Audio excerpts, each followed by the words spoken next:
in lesson 3-2, we're going to learn about angle pairs. Once again, angle pairs are two pairs of angles. Here you see about 8, but once again we're gonna pair them up into two pairs, right? The first angle 1 is corresponding angles.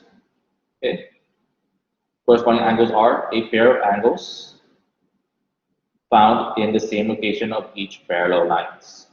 Okay, it looks kind of confusing, so I'll break it down. Okay. If you notice in the parallel lines, there's two parallel lines. There's parallel number 1 here, just going left to right, and then there's a second parallel line going from the bottom right, left to right. The one thing about it is you see a line here that crosses those two parallel lines. The line that is colored blue that crosses the two parallel lines here is called a transversal. Okay, that's just another terminology. You don't have to remember that. But what we need to do is we need to find a pair of angles. How do we find a pair of angles? First, we're going to look at one of the angle in A. Okay, so I'm going to just choose one for you. I'm going to choose angle number 1. Okay, we're talking about angle number 1 in line A, right? So once again, corresponding angles are a pair of angles found in the same location of each parallel line.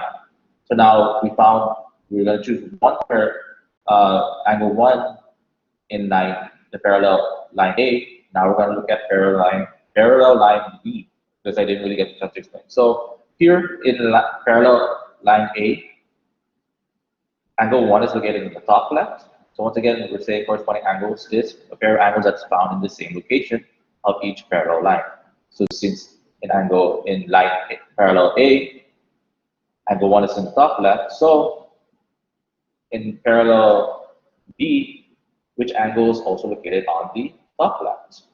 Well, we answered angle 5, right? That is the correct answer.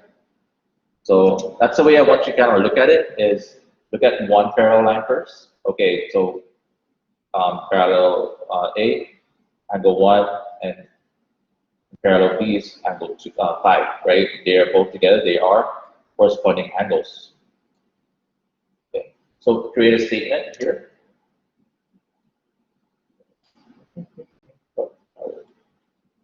And we are saying that angle 1 and angle 5 are corresponding angles. If you notice, I created a shortcut just so it's easier for me to write notes.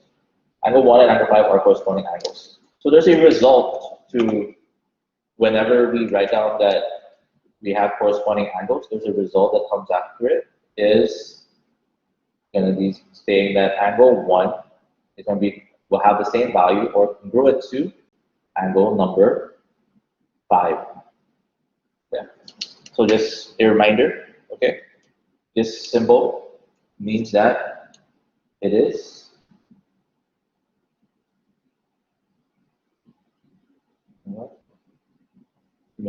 congruent. Congruent, once again, if you forgot, it means that they have the same measurements. Okay? So now let's try to write down the other corresponding angles, right? The other corresponding angles are, what is the corresponding angle for 4, right? Let's do a small poll, just real quick, and then we'll see if everyone will get it, right?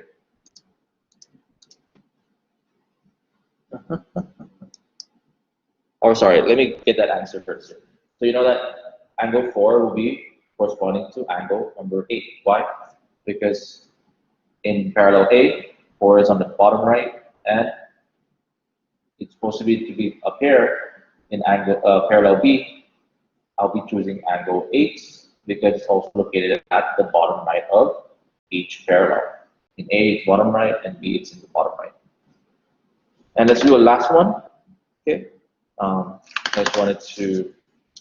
What about angle 7? Right. In part B, parallel B, angle 7 is on the bottom left, and then parallel A, what angle is on the bottom left? It's angle number 3. Okay. So on the right side, let's just write it down, just keep track, right?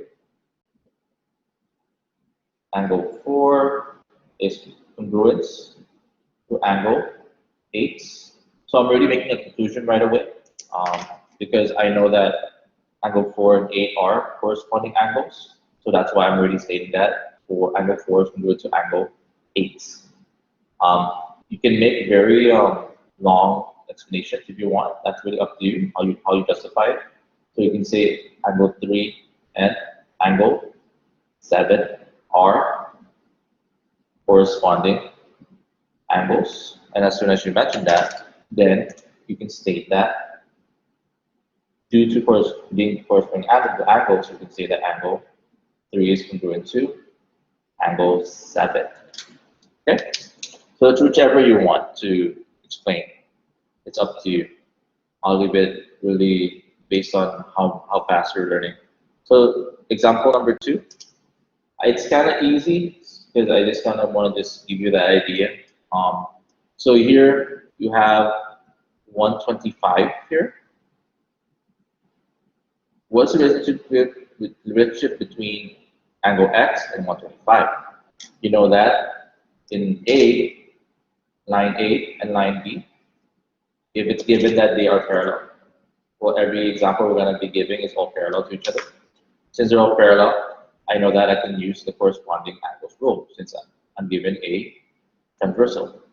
In line A, X is in the bottom left, and line B, 125 is also, line A, angle X is on the bottom left of that transversal. Here, line B, 125 is also on the bottom left of that transversal. Knowing that they're both located in the bottom left of each parallel line, then I can say that they are corresponding. So I can just create a statement like this. X degree and 125 degree are corresponding angles. You don't have to write this once again. You can just go straight to saying degree of X is congruent to the angle of 125. When you solve this equation, you already got the answer because you don't have to really solve anything. You already have that X will have the same value as 125. So the answer is X is equals to 125 degrees. Why? How do I know that? Because I know that they are congruent to each other. How do I know they're congruent to each other? Because they are. Angle X and angle 125 are both corresponding angles.